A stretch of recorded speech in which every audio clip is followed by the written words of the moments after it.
వి gold trusted gold buyers మీరు తాకట్టు పెట్టిన బంగారాన్ని విడిపించి ఈ రోజు ఉన్న మార్కెట్ ధరకు కొనబడను 7771077720.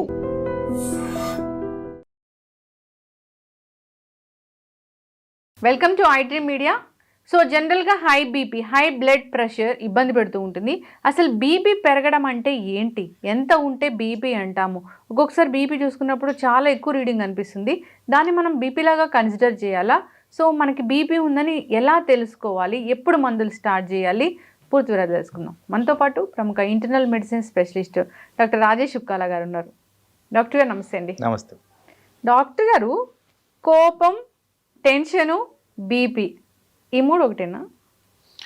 అంటే ఇంటర్లిక్డ్ ఇన్ బాడీలీ ఫంక్షన్స్. కోపం, టెన్షన్, బ్లడ్ ప్రెషర్. అయితే దేనిది దాంతే సపరేట్ చేసుకోవాలి. ఎందుకు అంటే బ్రెయిన్లో ఉన్న ప్రెషర్ని స్ట్రెస్ కింద తీసుకుంటాం, బ్లడ్ ప్రెషర్ని కూడా బ్రెయిన్ మీద మనకి ఎఫెక్ట్ ఉండేటట్టు గమనిస్తాం. సో అందుకోసం ఈ రెండు అన్ని మూడు ఒకటే అనడానికి లేదు. బ్లడ్ ప్రెషర్ ఆరిజిన్ హార్ట్కి సంబంధించిన దగ్గర నుంచి వస్తుంది, బ్రెయిన్కి సంబంధించిన వాటి దగ్గర నుంచి వస్తుంది, కిడ్నీ. ఇవన్నీ interlinked. But most of it hormonal regulation ద్వారా జరుగుద్ది. కాబట్టి బ్లడ్ ప్రెషర్ అనేది మల్టీ ఫ్యాక్టోరియల్. నేను పరిగెడుతూ వచ్చానంటే బ్లడ్ ప్రెషర్ పెరుగుద్ది, కోపగిచ్చుకున్నానంటే బ్లడ్ ప్రెషర్ పెరుగుద్ది, రెస్ట్ తీసుకున్నానంటే బ్లడ్ ప్రెషర్ తగ్గుద్ది. సో ఇంత వేరియబిలిటీ ఉంది కాబట్టి అది సపరేట్ ఆరిజిన్ దాన్ని. బట్ కన్సిస్టెంట్గా ఆల్వేస్ హైగా ఉంది, మోర్ దెన్ 140/90 ఎన్నిసార్లు మీరు చెక్ చేసినా ఉందంటే దెన్ దట్ ఈస్ అబ్నార్మల్. 140/90 ఎప్పుడు పైన ఎప్పుడు చెక్ చేసినా అలా ఉండాలి. ఉంటే అది మనం బీపీ లాగా బ్లడ్ ప్రెషర్ కింద కన్సిడర్ చేయాలి. దానికి ట్రీట్మెంట్స్ అనేవి స్టార్ట్ చేసుకోవాలి. డాక్టర్ గారు, ఏదైనా సర్జరీకి వెళ్ళే ముందైనా, హాస్పిటల్కి వెళ్ళినప్పుడైనా ఆల్ ఆఫ్ సడన్గా బీపీ పెరుగుతుంది కదా, దాని బీపీ అంటామా మనం? సో సహజంగా మీరు చెప్పిన అబ్జర్వేషన్ చాలా ఫ్రీక్వెంట్గా మేము గమనిస్తాం. ఆ టైంలో ఏదైతే ప్రొసీజర్ వాళ్ళకి చేయబోతున్నామో, మీరు అన్నారు ఆపరేషన్ అని, ఆ ఆపరేషన్ కాసేపు ఆపి బ్లడ్ ప్రెషర్ నార్మల్ అయిందా లేదా చూసుకొనే నెక్స్ట్ స్టెప్కి వెళ్ళడం అనేది జరుగుద్ది. జనరల్ యాంగ్జైటీ అనేది కామన్. ఆపరేషన్ జరుగుతుందంటే ఎవరు హ్యాపీగా పరిగెట్టుకుంటూ వెళ్ళరు. ఆ టైంలో బ్లడ్ ప్రెషర్ కాస్త పెరగడం, దాన్ని తగ్గించే విధంగా చేసుకునే ఆపరేషన్ అనేది తీసుకువెళ్ళడం అనేది జరుగుద్ది. సో అది transient elevation of blood pressure. అది మీరు అన్నట్టు యాంగ్జైటీ, స్ట్రెస్ వీటి మూలాన పెరిగే విధానం అది. ఇప్పుడు మీరు ప్రముఖ ఇంటర్నల్ మెడిసిన్ డాక్టర్స్, చాలా సీనియరు, మీ దగ్గరికి ఎవరైనా అప్పుడే బీపీ వచ్చింది అని పేషెంట్ ప్రజెంట్ అయ్యారనుకోండి డాక్టర్ గారు, 160/100 ఉంటే వాళ్ళని బీపీ పేషెంట్ లాగా కన్సిడర్ చేస్తారా, లేకపోతే వాళ్ళని ఎలా టెస్ట్ చేస్తారు? జనరల్గా బీపీ మెజర్మెంట్స్ చేసేటప్పుడు కొన్ని గైడ్ లైన్స్ మాకున్నాయి. ఆ గైడ్ లైన్స్లో ముఖ్యంగా మేము పాటించాల్సింది ఏంటంటే, మీకు కాస్తంత టైం ఇచ్చి మీరు రిలాక్సేషన్ అయ్యేదానికి చేసామా లేదా, బ్లడ్ ప్రెషర్ రాగానే పట్టుకొని చెక్ చేయకుండా కాస్త relaxation time maybe about ½ an hour కూర్చోబెట్టామా లేదా, నెంబర్ 1. నెంబర్ 2, మనం బ్లడ్ ప్రెషర్ చెక్ చేసే ముందు ఏ ఎక్సర్సైజు, ఎటువంటి ఆర్గ్యుమెంటు, ఎటువంటి ఫైటు ఇవన్నీ చేయకుండా ఉంటేనే ఆ correct amount of blood pressure అనేది చెక్ చేయడం జరుగుద్ది. అలాగే కన్జంప్షన్ ఆఫ్ ఆల్కహాల్, స్మోకింగ్ ఇవన్నీ కూడా బ్లడ్ ప్రెషర్ని ఇన్ఫ్లుయెన్స్ చేస్తాయి. కాబట్టి అది కూడా లేకుండా అట్లీస్ట్ ఒక 1 hour గ్యాప్తో బ్లడ్ ప్రెషర్ చెక్ చేయడం అనేది ఇంపార్టెంట్. అలాగే జనరల్గా బ్లడ్ ప్రెషరు ఒక ½ an hour కాఫీలు, టీలు తాగకుండా చెక్ చేసుకోవడం అనేది కూడా ఇంపార్టెంట్. ఎందుకంటే ఇవన్నీ కూడా బ్లడ్ ప్రెషర్ని ఇన్ఫ్లుయెన్స్ చేస్తాయి. సో ఇలా ఈ ఫ్యాక్టర్స్ని సహజంగా గమనించుకొని బ్లడ్ ప్రెషర్ని చెక్ చేయడం అనేది ఇంపార్టెంట్. తర్వాత మోస్ట్ ఇంపార్టెంట్ థింగ్ ఏంటంటే, ఒక్కసారి అబ్నార్మల్ కనిపించిందంటే వెంటనే బ్లడ్ ప్రెషర్ ఉందని బ్రాండ్ చేయడం కాదు. ఏంటి దీని రెమీడియల్ మెజర్స్, రెస్ట్ తీసుకోవడం, యాంగ్జైటీ తగ్గించుకోవడం, ఉప్పు ఇలాంటివి ఏమన్నా రివర్సిబుల్ ఫ్యాక్టర్స్ అధికంగా తినొచ్చారా ఇలాంటివన్నీ చూసుకోవడం. ఇవి చూసుకున్న తర్వాతే ఒక అట్లీస్ట్ 2-3 రికార్డింగ్స్ చేసిన తర్వాత అప్పుడు కన్సిస్టెంట్గా 140/90 అబౌవ్ అనేది మనం గమనిస్తే ఇది డయాగ్నోసిస్ ఆఫ్ బ్లడ్ ప్రెషర్ కింద కన్సిడర్ చేయాలి. మరి ఈ మధ్య వచ్చిన రీసెంట్ అడ్వాన్సెస్లో బ్లడ్ ప్రెషర్ను కూడా కాస్త సైంటిఫిక్ అడ్వాన్సెస్ అనేవి జరిగాయి. ఈ సైంటిఫిక్ అడ్వాన్సెస్లో ఏం చెప్తున్నారంటే ఇట్లా 3 సార్లు చెక్ చేయడం కాదండి, మీరు బ్లడ్ ప్రెషర్ మానిటర్ అనేది ఫిట్ చేసేయండి, కంటిన్యూస్ బ్లడ్ ప్రెషర్ మానిటర్. ఈ continuous blood pressure monitoring 24 to 48 hours depending on patients condition పెట్టి చెక్ చేయండి. చెక్ చేసి ఓవరాల్ రీడింగ్స్ ఎలా ఉన్నాయి, వీళ్ళ మీన్ యావరేజ్ ఎంత ఉంటుంది, ఎప్పుడు పెరుగుతుంది, ఎప్పుడు తరుగుతుంది, ఎంతవరకు వెళ్తుంది, ఇలా చూసుకొని దీని మీద మీరు ఎక్స్పర్ట్ ఒపీనియన్ ఇవ్వడం కరెక్ట్ అనేది ఈ న్యూవర్ కన్సెన్సస్ అండ్ గైడెన్సెస్. ఈ విధంగా చేయడం అనేది ఇప్పుడు మోడర్న్గా మేము పాటిస్తున్న బ్లడ్ ప్రెషర్ అనాలిసిస్. దాంట్లో కూడా ఇప్పుడు మీరు ఒక మెషిన్ ఏదో పెడతారు మాకు, అప్పుడు కూడా టెన్షన్ వస్తుంది కదా డాక్టర్ గారు? మీరు అనేది చాలా కరెక్ట్. అప్పుడు ఏమంటున్నాము, మీరు బ్లడ్ ప్రెషర్ చెక్ చేసే ముందు అర్ధగంట కూర్చోబెట్టి చెక్ చేయండి అని చెప్పాను కదా ఫస్ట్లో. సో ఒక ఫ్యూ రికార్డింగ్స్ మీకు అబ్నార్మాలిటీ యాంగ్జైటీ వల్ల ఉండేదానికి ఛాన్స్ ఉంది. తర్వాత అడాప్టివ్నెస్ పెరుగుద్ది, 24 గంటలు దాని గురించి ఆలోచించడం అనేది జరగదు. అండ్ పర్టికులర్గా నిద్రపోయే టైంలో ఈ బ్లడ్ ప్రెషర్ మానిటర్ ఆన్ ఉంటుంది కాబట్టి అప్పుడు కూడా ఏం జరుగుతుందో కూడా మనం గమనించవచ్చు. కాబట్టి ఈ బ్లడ్ ప్రెషర్ మానిటర్ మూలన మనకి మెరిట్సే ఉన్నాయి కానీ డీమెరిట్స్ అయితే లేవు. ఓకే డాక్టర్ గారు, అర్లీ మార్నింగ్ బ్లడ్ ప్రెషర్ చూసుకుంటే అది ఎంత ఉండాలి అసలు? ఎప్పుడు బ్లడ్ ప్రెషర్ చూసుకున్నా కానీ నార్మల్ లెవెల్ అనేది ఇంపార్టెంట్. ఈ నార్మల్ లెవెల్ అనేది 120/80 నుంచి 90/60 ఈ మధ్యన ఉండాల్సింది నార్మల్ లెవెల్. ఎక్స్టెన్షన్ ఎంతవరకు ఉంటుందంటే ఈ 140/90 అండ్ బిలో అక్కడ దాకా అప్పుడప్పుడు రికార్డింగ్స్ కనిపిస్తే జనరల్గా త్వరపడి ఏమి చేంజెస్ చేయాల్సిన అవసరం అయితే లేదు. బట్ కన్సిస్టెంట్గా 140 and 90 అబవ్ కనిపిస్తే కంపల్సరీ బ్లడ్ ప్రెషర్ ట్రీట్మెంట్ అనేది ఇవ్వడం జరుగుద్ది. ఒకసారి చూసుకున్నప్పుడు పైన రీడింగ్ కరెక్ట్గా ఉంటుంది, 120 to 125 మధ్యలో ఉంటుంది, కానీ కింద రీడింగ్ అనేది పెరుగుతూ ఉంటుంది. అది ఏమైనా అది కూడా బీపీ లాగా చెప్తామా? జనరల్గా డయాస్టాలిక్ హైపర్ టెన్షన్ మీరు చెప్పింది, పైన ఉండేది సిస్టాలిక్, కింద ఉండేది డయాస్టాలిక్. డయాస్టాలిక్ హైపర్ టెన్షన్ అనేది సహజంగా యంగ్స్టర్స్లో ఎక్కువగా చూస్తుంటాం, ఆర్ ఎల్డర్లీ పీపుల్లో ఎక్కువగా చూస్తుంటాం. అయితే ఇది కూడా మేము తరచుగా గమనిస్తుంటాం, కానీ దీన్ని మెజర్ చేసే క్రైటీరియా మాత్రం నేను చెప్పిన విధంగానే 2-3 రికార్డింగ్స్ అన్నా చేయాలి, 24 hour మానిటరింగ్ అన్నా చేయాలి. అలా చేసిన తర్వాతే దీన్ని నిర్ధారించడం అనేది జరుగుద్ది. అప్పుడు దాకా బాగానే ఉంటారు, ఒక 10 days బిఫోర్ వరకు కూడా రీడింగ్స్ నార్మల్గా ఉంటాయి, కానీ ఎప్పుడైనా ఆల్ ఆఫ్ సడన్గా హై బీపీ వచ్చే అవకాశం ఉంటుందా డాక్టర్ గారు? ఎస్, సడన్గా. ఇప్పుడు సడన్గా కోపడినప్పుడు బ్లడ్ ప్రెషర్ పెరుగుద్ది, ఎక్స్టెన్సివ్ ఎక్సర్సైజ్ చేసినప్పుడు బ్లడ్ ప్రెషర్ పెరుగుద్ది. ఆ సడన్నెస్ అనేది variability of the persons capability. ఇప్పుడు గట్టిగా అరుచుకుంటున్న వాళ్ళు చెక్ చేస్తే ఆ టైంలో చాలా ఎక్కువ ఉంటుంది, అది ఎఫెక్ట్ చూపిస్తుంది బ్రెయిన్ మీద.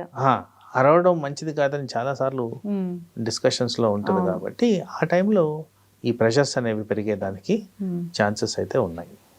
ఎవరైనా యంగ్స్టర్స్ మీకు బ్లడ్ ప్రెషర్ ఉందంటే యాక్సెప్ట్ చేస్తున్నారు డాక్టర్ గారు? అంటే యాక్సెప్టెన్స్ కన్నా దీనికి కారణాలు ఏమై ఉండొచ్చని మాకు ఎక్స్ప్లెయిన్ చేయడం ఎక్కువగా మేము గమనిస్తాము. నేను ఇప్పుడే ఒకరితో గొడవపడి వచ్చాను, చాలా స్పీడ్గా వచ్చాను, ఇక్కడికి పార్కింగ్ దొరకలేదు, నేను ఇంకోటి చేశాను, ఏదో చెప్తూ ఉంటారు, కానీ యాక్సెప్టెన్స్ అనేది తక్కువ అన్నట్టే నాకు అనిపిస్తుంది. ఏముంది డాక్టర్ గారు, బీపీ టాబ్లెట్ రాస్తే ఒక బీపీ టాబ్లెట్ వేసుకుంటే పోయేదేముంది? బీపీ టాబ్లెట్ కన్నా ముందు న్యాచురల్ మెజర్స్ పాటించడం కూడా చేయట్లేదు, అది మేజర్ కన్సర్న్. న్యాచురల్ మెజర్స్ అంటే ఏంటి? ఈ జంక్ ఫుడ్ అనేది తగ్గించుకోవడం, సాల్ట్ అనేది తక్కువ చేసుకోవడం, నిద్ర అనేది సమంగా పోవడం, కాస్త ఎక్సర్సైజ్ చేయడం, ఈ హైలీ ఆయిలీ ఫుడ్ తీసుకోకపోవడం, ఇలాంటివన్నీ చేస్తే మనకి ఈజీగా ఈ బ్లడ్ ప్రెషర్ని అధిగమించుకోవచ్చు. తర్వాత ఎక్కువ శాతంలో స్మోకింగ్ అండ్ ఆల్కహాల్, దీని ద్వారా కూడా బ్లడ్ ప్రెషర్ పెరుగుతుంది కాబట్టి వాటిని అవాయిడ్ చేయడం, ఇవి చేయడానికి కూడా యంగ్స్టర్స్లో ప్రాబ్లం అవుతుంది. దాని కారణంగా అనర్థాలకు గురవుతున్నారు. వాకింగ్ చేస్తే అదొక హెల్దీ లైఫ్ స్టైల్ మెయింటైన్ చేసినట్లేనే డాక్టర్ గారు, అప్పుడు బీపీ తగ్గించుకోవచ్చు? వాకింగ్ ద్వారా బ్లడ్ ప్రెషర్ని బై అబౌట్ 10 numbers పాయింట్స్ని తగ్గించే విధంగా చేసుకోవచ్చు. కనీసం ఒక 6 నెలలు మీరు కన్సిస్టెంట్గా వాకింగ్ మెయింటైన్ చేస్తే ఈ రిజల్ట్ న్యాచురల్గా బ్లడ్ ప్రెషర్ని తగ్గించే విధంగా మెయింటైన్ అవుతుంది. ఓకే, ఉప్పు తగ్గించాలి, ఈ ఫిజీ డ్రింక్స్ ఏవైతే ఉన్నాయో తగ్గించాలి, stop smoking, stop alcohol, and వెయిట్ని తగ్గించుకోవాలి.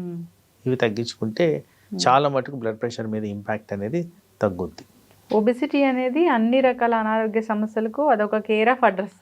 Obesity is the root cause for all life style diseases. So ఒబేసిటీని నివారించకపోతే చాలామంది ఎఫెక్ట్ అవ్వడం జరుగుతుంది. డాక్టర్ గారు, ఆల్ ఆఫ్ సడన్గా మాకు బీపీ పెరిగిందని మాకు ఎలా తెలుస్తుంది? అంటే హెడేక్ వస్తుందా, కళ్ళు తిరుగుతాయా, ఏం లక్షణాలు ఉంటాయి? బ్లడ్ ప్రెషర్ పెరగడం అనేది న్యాచురల్ ప్రక్రియ. మనం ఏదైనా యాక్టివిటీ చేస్తున్నాం, ఎనీథింగ్ స్ట్రెన్యువస్, ఎనీథింగ్ ఫిజికల్ చేస్తున్నప్పుడు బ్లడ్ ప్రెషర్ పెరగాలి. అది హార్ట్ ఫంక్షన్. ఎప్పుడైతే అన్టైమ్లీ, ఇప్పుడు మన ఇద్దరం ఇలా కూర్చొని మాట్లాడుతూ నా బ్లడ్ ప్రెషర్ పెరిగితే అది అబ్నార్మల్. సో ఆ బ్లడ్ ప్రెషర్ పెరిగినప్పుడు జనరల్గా బ్లడ్ ప్రెషర్ని మేము సైలెంట్ కిల్లర్ కింద కేటగరైజ్ చేస్తాం. ఎందుకంటే ఎక్కువ లక్షణాలు చూపెట్టదు. బట్ చూపించే ఆ కొన్ని లక్షణాల్లో variability between person to person, but ఎక్కువగా కనిపించేది హెడేక్, తల తిరగడం, వామిటింగ్ సెన్సేషన్ రావడం, స్టడీగా నడవలేకపోవడం, ఛాతి బరువుగా అనిపించడం, గుండె దడగా ఉండడం, చెమటలు పట్టడం, ఇలాంటివి ఎక్కువగా మేము గమనిస్తున్న లక్షణాలు. కాళ్ళల్లో నీరు వస్తుందా? లాంగ్ టర్మ్గా బ్లడ్ ప్రెషర్ అలా ఉంటే కాళ్ళల్లో నీరు కనిపించడం అనేది తరచుగా మేము క్లినికల్ డయాగ్నోసిస్లో గమనిస్తూ ఉంటాం. ఎందుకు మేము హెల్తీగా ఉన్నాము, ఓన్లీ బ్లడ్ ప్రెషర్ ఉంది కానీ కిడ్నీలు డ్యామేజ్ అయ్యాయి అని నాకు ఆ మధ్య ఒకరు చెప్పారు డాక్టర్ గారు. ఎందుకు ఇలా జరిగింది? సో నేను ఇందాక చెప్పినప్పుడు బ్లడ్ ప్రెషర్ ద్వారా బ్రెయిన్, హార్ట్, కిడ్నీస్ ఇవన్నీ రెగ్యులేట్ అవుతాయి. ఈ కారణంగా వస్తాయి. సో బ్లడ్ ప్రెషర్కి అండ్ కిడ్నీస్కి కనెక్షన్ ఉంది. కిడ్నీస్ అబ్నార్మాలిటీ వల్ల బ్లడ్ ప్రెషర్ పెరగడం జరుగుద్ది. బ్లడ్ ప్రెషర్ పెరిగిన దానివల్ల కిడ్నీలు ఎఫెక్ట్ అవ్వడం జరుగుద్ది. సో ఈ రెండు ఇంటర్ కనెక్టెడ్ కాబట్టి బహుశా ఆ కారణంగా ఆ అనాలిసిస్లో మనం తేలాల్సిన అవసరం ఉంటుంది. హెల్తీ లైఫ్ స్టైల్ మెయింటైన్ చేయాలి ఎప్పటికైనా. ఏ జబ్బుకైనా హెల్తీ లైఫ్ స్టైల్ అనేది ఖచ్చితంగా మెయింటైన్ చేయాలి. Ideal weight, ideal life style. BP మందులు కూడా డాక్టర్ చెప్పిన ఫాలోఅప్స్కి వెళ్ళాల్సిందే డాక్టర్ గారు? జనరల్గా బిగినింగ్లో ఫాలోఅప్స్కి వెళ్ళడం ముఖ్యం. తర్వాత ఆ ఫాలోఅప్స్ని ఫ్రీక్వెన్సీ అండ్ డ్యూరేషన్ తగ్గించుకోవచ్చు. గ్రాడ్యువల్గా తగ్గిస్తారు కదా, అంటే ఒక మార్నింగ్ మధ్యాహ్నం మందులు? జనరల్గా ఎక్కువ శాతం మార్నింగ్ అండ్ ఈవినింగే ట్యాబ్లెట్స్ ఉంటాయి. మధ్యాహ్నం అంత ఎక్కువగా పెట్టాము. బట్ రిక్వైర్మెంట్ ఉంటే కొన్నిసార్లు థర్డ్ డ్రగ్ కూడా యాడ్ చేయడం అనేది జరుగుతుంది. ఇంకొక భయం ఏమి ఉంటుందండి డాక్టర్ గారు చాలామందికి, బీపీ అంటే మా డాక్టర్ బీపీ మందులు ఇచ్చారు, నాకు ఈ బీపీ మందు వేసుకుంటే అలా సడన్గా బీపీ డౌన్ అవుతుందేమో, అందుకే బీపీ మందు వాడను అనే వాళ్ళు కూడా ఉంటారు. మీరు అడిగింది చాలా ప్రాక్టికల్ క్వశ్చన్. నా ప్రాక్టీస్లో నేను గమనిస్తున్న క్వశ్చన్. ఏం జరుగుద్దంటే బ్లడ్ ప్రెషర్ డయాగ్నోస్ అవుతుంది, ట్యాబ్లెట్ వేసుకోవడం మొదలు పెడతారు. అయితే మొదలుపెట్టిన టైంలో తరచుగా జరిగేది నెక్స్ట్ ఫ్యూ డేస్లోనే కళ్ళు తిరిగాయి, నా బ్లడ్ ప్రెషర్ లో అయిపోయిందని అనుకోని ఒక అపోహలో ట్యాబ్లెట్ వేసుకోవడం మానేయడం చాలా ఫ్రీక్వెంట్గా చూసాం. ఇన్ఫ్యాక్ట్ అక్కడ ఏం జరుగుతుందంటే బ్లడ్ ప్రెషర్ కాస్త ఎక్కువ అయి ఉంటుంది, ఏదో కారణంగా ఎక్కువ అయి ఉంటుంది. అది వదిలేసి ట్యాబ్లెట్ను వదిలేయడం వల్ల ఈ బ్లడ్ ప్రెషర్ ఇంకా అధికంగా పెరిగి దానివల్ల అనర్థాలు జరిగేదానికి ఎక్కువగా ఛాన్సెస్ ఉంటాయి. కాబట్టి అలాంటి పరిస్థితుల్లో ఎక్కడైతే డౌట్ వస్తుందో చెక్ చేసుకొని బ్లడ్ ప్రెషర్ కరెక్ట్గా ఉందా లేదా అనేది మనం నిర్ధారించుకోవడం, దాని నెక్స్ట్ ట్యాబ్లెట్ వేసుకోవాలా లేదా అని నిర్ణయించుకోవడం కూడా చాలా ఇంపార్టెంట్. చక్కటి ఇన్ఫర్మేషన్ డాక్టర్ గారు. ఎవరైనా హై బ్లడ్ ప్రెషర్ ఉన్న పేషెంట్స్ ఉన్నారు, వాళ్ళకి ఏదైనా సర్జరీ కోసం వెళ్ళాలి, ట్యాబ్లెట్స్ వాడుతూ ఉన్నారు అన్నప్పుడు అసలు వాళ్ళకి ఎట్లా ఉంటుంది అది ఆ ప్రాసెస్? ఇది కూడా మేము తరచుగా మా క్లినికల్ ప్రాక్టీస్లో గమనిస్తుంటాం. యాంగ్జైటీ మూలాన బ్లడ్ ప్రెషర్ పెరగడం అనేది చాలా ఎక్కువగా జరుగుతుంటుంది. కానీ జనరల్గా ఆ ప్రైమింగ్ అనేది మేము ముందర రోజే చేస్తాం. రేపు పొద్దున ఆపరేషన్ ఉందంటే మీరు ఏం భయపడకండి అనేది ఒక నచ్చ చెప్పడం ఇంపార్టెంట్. లేదు వీళ్ళకి బాగా యాంగ్జైటీ లెవెల్స్ ఎక్కువగా ఉన్నాయంటే యాంటీ యాంగ్జైటీ రిక్వైర్మెంట్ మెడిసిన్స్ ఇవ్వడం కూడా జరుగుద్ది. అవసరమైన చోట టెంపరీగా ఆ బ్లడ్ ప్రెషర్ మెడిసిన్ పెంచడం కూడా జరుగుద్ది. అవన్నీ చెక్ చేసుకొనే ఆపరేషన్ థియేటర్లోకి తీసుకెళ్ళడం అనేది జరుగుద్ది. చక్కటి ఇన్ఫర్మేషన్ డాక్టర్ గారు, బీపీ గురించి చాలా చక్కగా చెప్పారు. సో బీపీ లెవెల్స్ మారాయి అంటే చాలామంది 140/90 ఎప్పుడు వచ్చినా అది నార్మల్గానే అనుకుంటూ ఉన్న పరిస్థితి. కింద మీ వీడియోస్లో నేను చాలా బీపీ వీడియోస్ చేశాను, కామెంట్స్ రాయడం కూడా జరుగుతుంది. కానీ 140/90 ఫ్రీక్వెంట్గా ఉన్నా కూడా ఒకసారి డాక్టర్ దగ్గరికి వెళ్ళాల్సిందే. 120/80 అనేది బీపీ. సో ఉంటుంది అన్న ఒకసారి వెళ్ళాల్సింది 140/90 అలా రెగ్యులర్గా వస్తున్నా. సో బీపీ అనేది ఒక సైలెంట్ కిల్లర్, అన్ని ఆర్గాన్స్ని డ్యామేజ్ చేస్తుంది. డాక్టర్ మందులు రాశారంటే మందులు వాడాల్సిందే, డాక్టర్ ఏం చెప్తే అది వినాల్సిందే. ఫైనల్గా హెల్తీ లైఫ్ స్టైల్ మెయింటైన్ చేయాలని కోరుకుందాం డాక్టర్. చాలా చక్కటి ఇన్ఫర్మేషన్ అండి, ధన్యవాదాలు.